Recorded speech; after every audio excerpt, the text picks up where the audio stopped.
Assalamualaikum warahmatullahi wabarakatuh. Salam jumpa, salam pemimpin perubahan.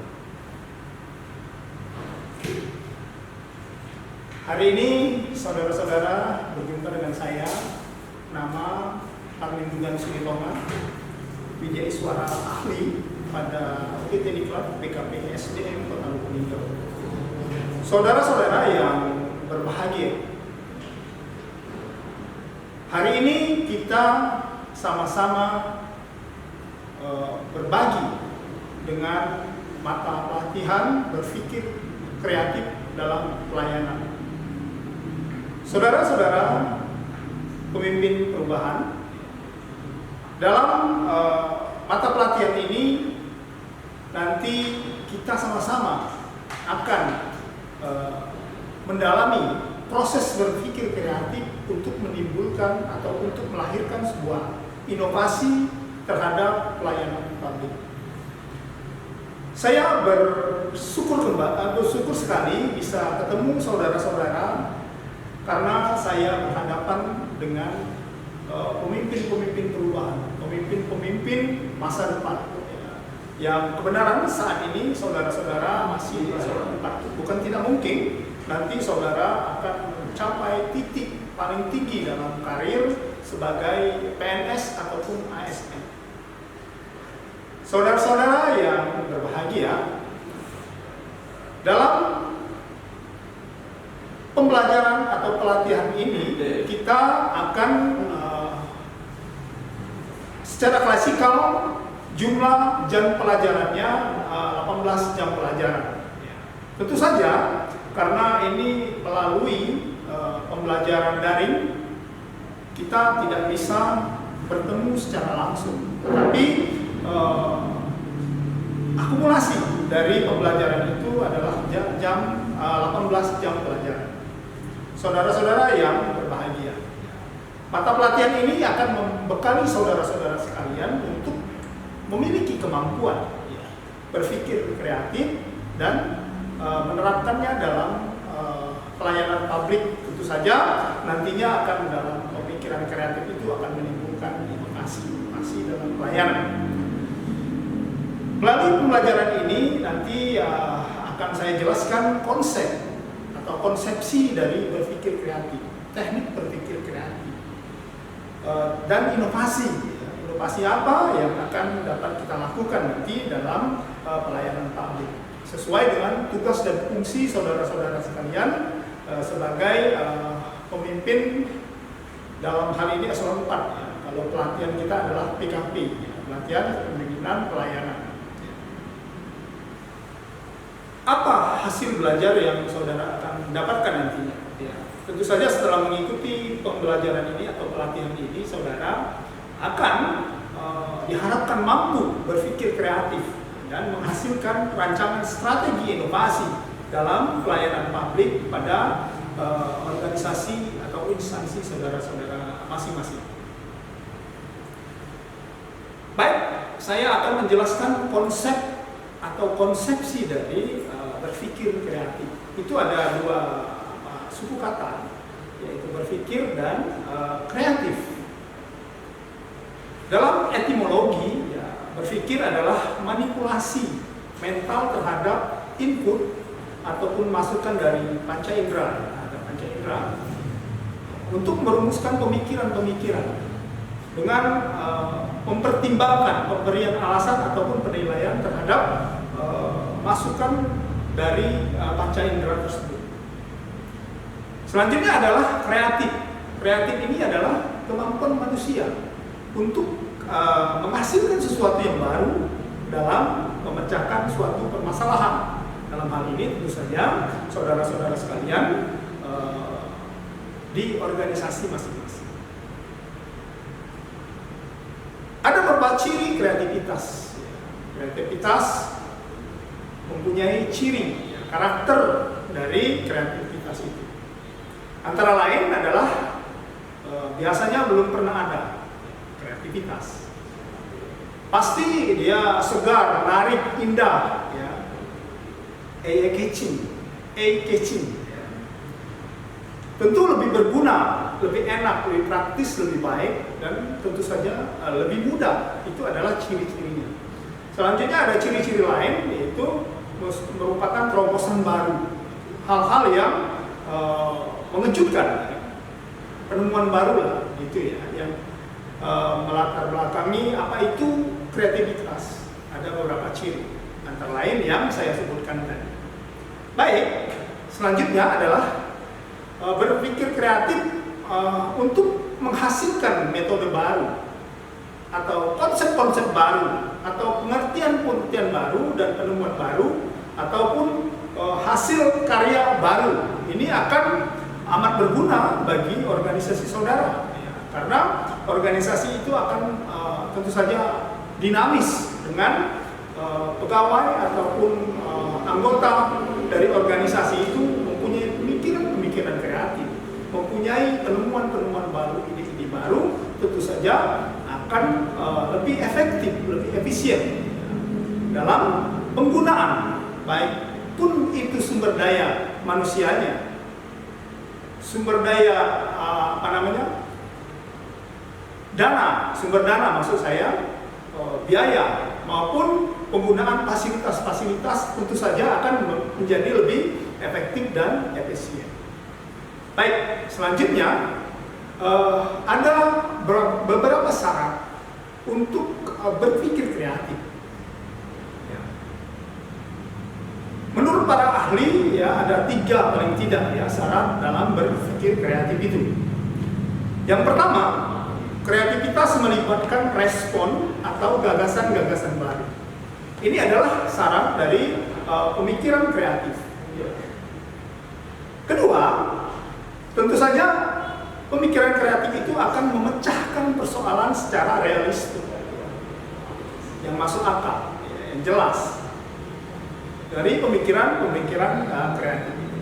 Selanjutnya, syaratnya adalah kreativitas merupakan usaha untuk mempertahankan ya, wawasan atau insight yang orisinal, menilai dan mengembangkan dari pemikiran-pemikiran kreatif tersebut.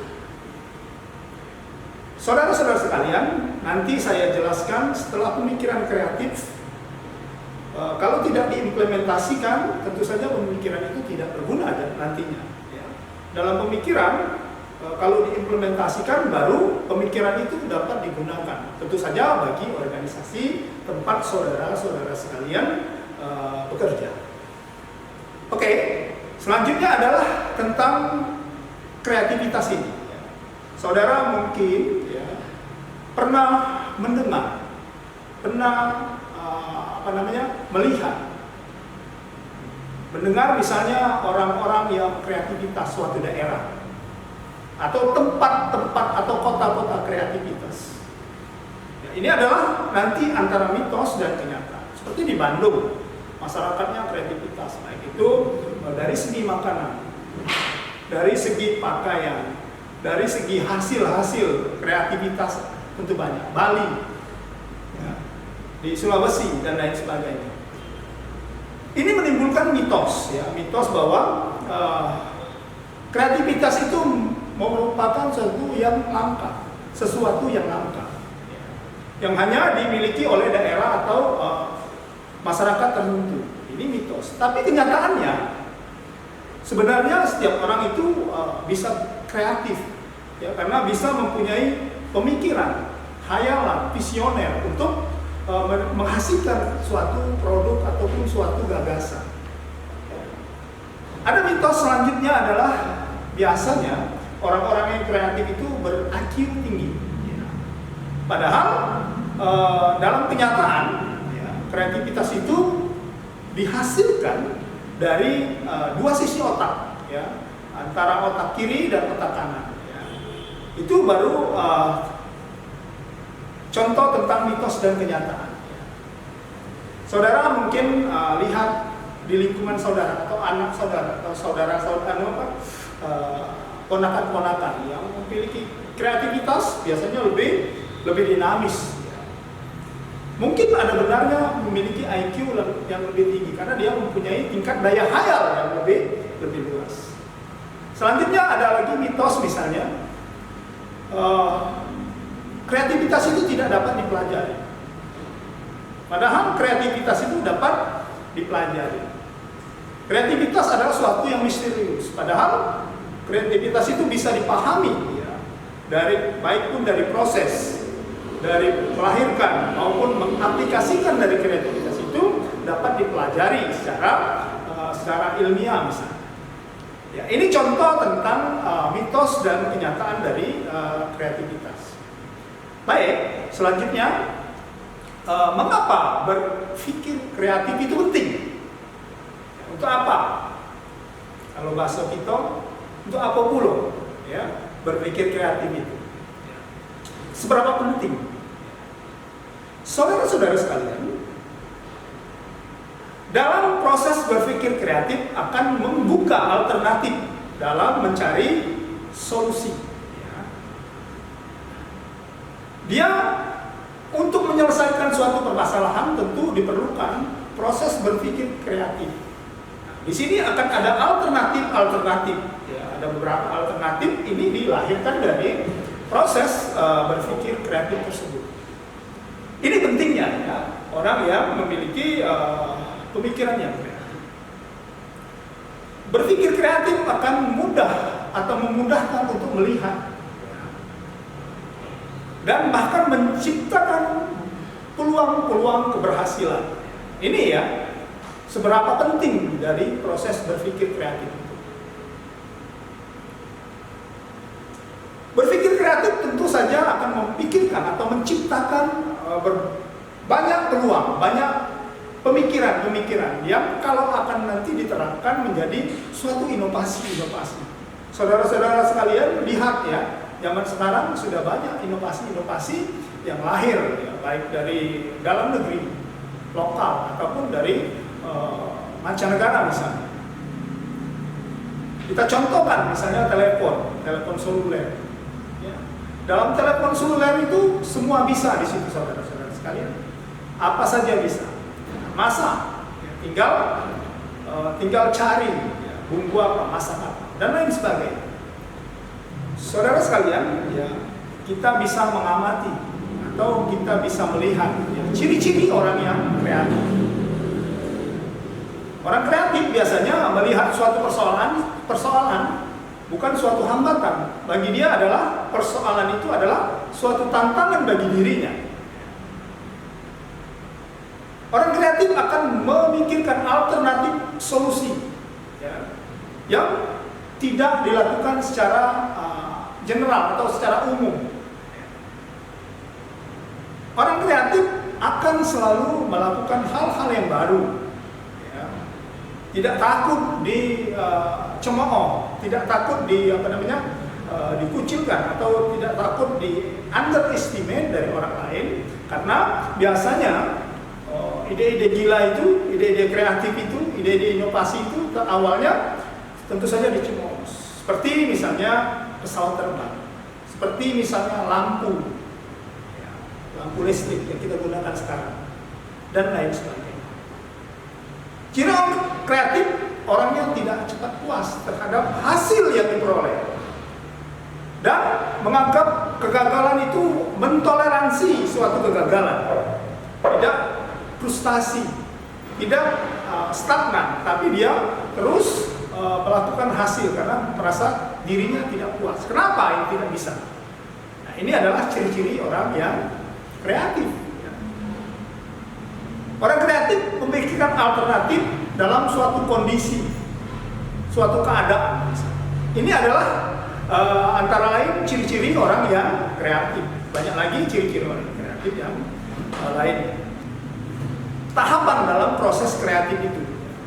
Dalam proses kreatif tentu saja dibagi ada paling tidak 4. Persiapan. Dalam ini melahirkan ide, ya, preparation, incubation. Selanjutnya adalah memawas atau memikirkan apa dari ide itu. Baik itu dampak, baik itu hasil, itu akan difikirkan atau memawas dalam hal ini, dalam proses insight misalnya. Dan selanjutnya adalah pada proses terakhir adalah memverifikasi, verification. Ini adalah contoh tahapan-tahapan dalam proses kreatif. Kita juga di lingkungan pemerintahan ada lingkungan yang bisa cepat menimbulkan kreativitas. Ada yang bahkan kreativitas itu tidak biasa atau bahkan ditekan. Karena apa? Mungkin kreativitas itu dianggap mengancam. Dalam hal ini ada beberapa ciri dari lingkungan yang memicu kreativitas. Misalnya pemimpin itu mengembangkan gagasan semua karyawannya. Gagasan itu silakan berkembang, silakan memberikan gagasan. Ini adalah ciri-ciri lingkungan yang tempat atau memicu kreativitas. Adanya atau kreativitas itu difasilitasi, bahkan dikembangkan, dibuat tim untuk melahirkan suatu inovasi. Ini adalah ciri dari lingkungan yang kreativitas. Sudut pandang beraneka ragam bukan suatu ancaman, bahkan suatu kekayaan dari suatu organisasi. Ini adalah ciri dari kreativitas tersebut. Ya. Baik, ada beberapa ciri nanti lainnya saudara-saudara bisa lihat di bahan ajar atau bahan tayang yang saya sampaikan.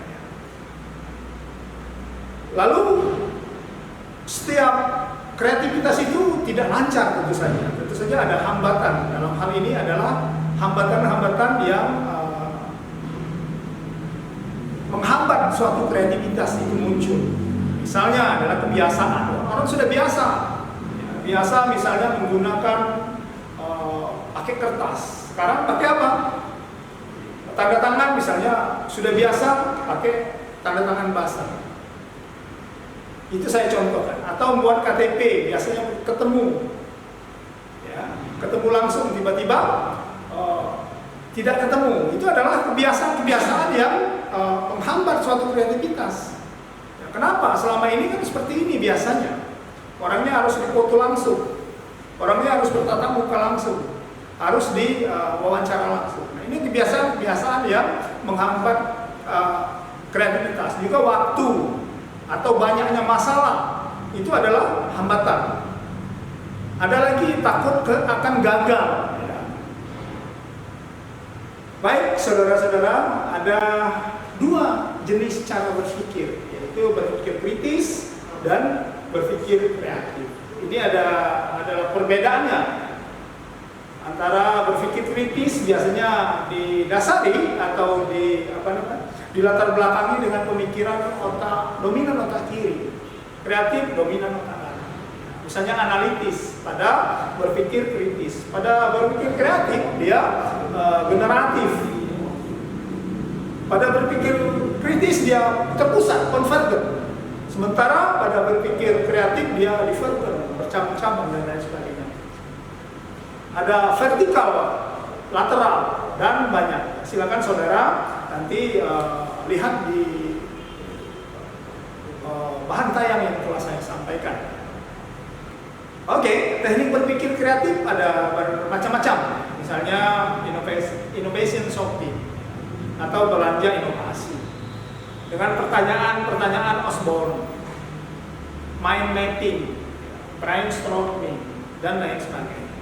Ya, baik. Selanjutnya adalah inovasi, ya saudara-saudara sekalian.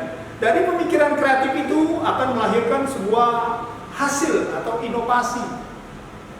Perlu saya jelaskan di sini, inovasi itu adalah awalnya dari pemikiran kreatif. Kenapa? Dalam pemikiran kreatif biasanya muncul hal-hal baru, hal-hal yang lebih simpel, lebih cepat, lebih efisien. Tetapi pemikiran itu kalau tidak diimplementasikan belum namanya inovasi. Tapi kalau sudah ada pemikiran dan dilaksanakan atau diimplementasikan baru dinamakan inovasi. Saudara-saudara sekalian, inovasi adalah suatu hal yang baru, hal yang lebih mudah, hal yang lebih cepat.